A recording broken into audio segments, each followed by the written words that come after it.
Join us now is former U.S. Ambassador to Iceland, Dr. Jeff Gunter. Also joining us is retired U.S. Air Force Colonel and former National Security Council Deputy Staff under former President George W. Bush, James Regenor. Ambassador, this is one of the broadest invasions of Israeli territory in 50 years. We saw them come in with rockets, also parachuting in and then taking these hostages. What can you tell us about the long-term planning, the coordination that went into this? This is Iran, plain and simple. This was orchestrated and funded by Iran. But don't forget, the money came from the $6 billion that Joe Biden gave to the greatest terrorist sponsoring state in the world right now, which is Iran. They are the culprit. They're the ones who did it. And they would have never, ever, ever done this if Donald J. Trump was in office. We all know what happened to Iran, Soleimani, and Donald Trump would never have tolerated this. And this is basically because of Joe Biden's absolute weakness and being lost in leadership. So, Ambassador, I just want to follow up on that, because there's the $6 billion that's been referred to a lot. But wouldn't this have been in the works prior to that money being handed over? I mean, this seems like it was a very coordinated attack. Iran has been doing this and coordinating this as a state-sponsored terrorism for literally decades. Let us not forget the brave Americans that were killed by Hezbollah helped by Iran and aided by Iran. This is a state that sponsors terrorism around the world. They are constantly coming up with plans and ways to kill and butcher innocent people, just like they just did in Israel. They have to be dealt with. They have to be dealt with severely.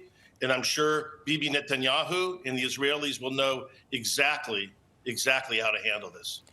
Colonel, President Biden has really signaled incredible weakness over his time in office.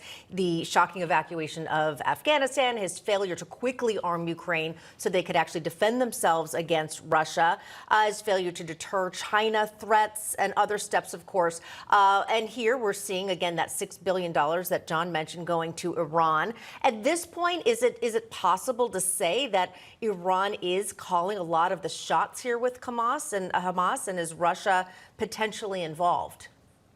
Yeah, absolutely. I mean, this has been a proxy war, as Jeff mentioned, since the 1970s. You just have to go back and look at the history.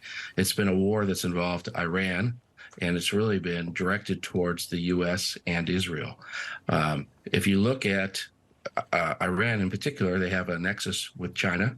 But the messaging, as you said before, is really what's frightening for me. We have messaged that we are weak. We have messaged that, hey, we're just going to stand by the sidelines or play both sides. We didn't start what's going on right now in Israel. We didn't start the fire, but we certainly gave Iran the match. And that's really what we need to prepare ourselves for. We need to look at China. We need to strengthen China. I mean, one of Prime Minister Netanyahu's objectives was to reinforce the other fronts to deter others from joining the war. We should be thinking about the same thing. This more of a global impact. What can we do today to keep China from thinking that we're signaling to them that it's okay to go across the strait and take Taiwan, or Russia, that it's okay to take more land or go into the Baltics? We are sending out the wrong signals. The signal should be a fleet of C-17s flying into Tel Aviv today, loaded with military hardware. That's what saved Israel in 1973. The C-141s landing in Tel Aviv and throughout the country sent the signal to the Arab world that, hey, America's in this, and we're going to defend Israel with whatever it takes. And that's what we need to be telling our adversaries out there, that America's in this. We're going to be defending freedom with whatever it takes. And Ambassador, to the Colonel's point, if America does get involved, and we're going to probably learn more about how that will be impacted, but do you have concerns about that, or any thoughts on whether or not how we should be getting involved in this? I couldn't agree with the Colonel's comments more strongly. They're very smart on all aspects. Look, Israel was founded on self-sufficiency. When the state of Israel grew or formed out of the ashes of the Holocaust, the Jewish people around the world understood that only one person, one nation, could take care of themselves, and that would be their nation, the state of Israel. So absolutely, America is an amazing ally for Israel. I'm sure There's a lot of discussions going on right now. I think there were even Air Force collaboration exercises being planned prior to this heinous terrorist attack. But absolutely, the Israelis will be able to take care of themselves with the great help of America. America has no better ally in the Middle East than the great democracy Israel, and Israel has no better friend, the United States. Now, America would have been a better friend if we had Donald J. Trump in office. I still remember the days of Barack Obama, when the problem that the Israelis had is if they were in a pinch and they would call Barack Obama, they wouldn't know if they would get complete cooperation without asking something in return. Whereas they knew if they called Bush 43 or if they called Donald J. Trump, help would be there immediately. And like the Colonel referenced, a strong show of force.